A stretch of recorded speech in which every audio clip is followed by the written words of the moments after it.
Denmark যাচ্ছ, ডেনমার্কে যাওয়ার পরবর্তীতে কি করবা? যদি তোমার স্পাউসকে ভিসা না দেয় তাহলে কি করবা, বা তোমাকে ভিসা না দিলে তুমি কি করবা?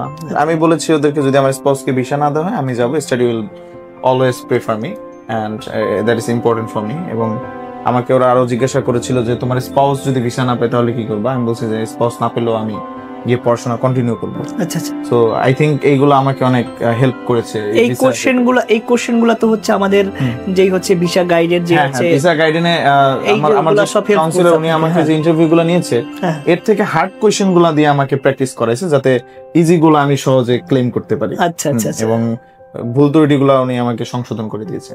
আচ্ছা আচ্ছা আচ্ছা, ঠিক আছে নীরব ভাই, আপনার যে বিষয়টা আমরা ছোট্ট আকারে হচ্ছে শুনতে পেলাম, এবং কি হচ্ছে আমাদের নীরব ভাই যেই ধরনের হচ্ছে প্রবলেমগুলো ফেস করার কথা ছিল সেটা হচ্ছে হয় নাই, কারণ আমাদের হচ্ছে যেই ভিসা অ্যাডমিশন টিম ছিল তারা খুব সুন্দরভাবে আন্তরিকতার সাথে তাকে হচ্ছে সাহায্য করেছে এবং কোথায় কি লাগবে সব বিষয়ে তাকে হেল্প করেছে।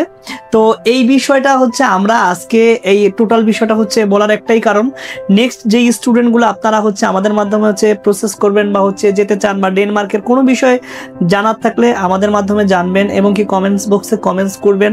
এবং আমাদের যদি আরও কোনো কোয়ারিজ থাকে, কোনো ধরনের হচ্ছে কোনো ইম্পর্টেন্ট বিষয় নিয়ে জানতে চান, তাহলে সরাসরি আমাদের অফিসে আসবেন, ভিজিট করবেন এবং আরও বিস্তারিত ভালোভাবে জানতে পারবেন।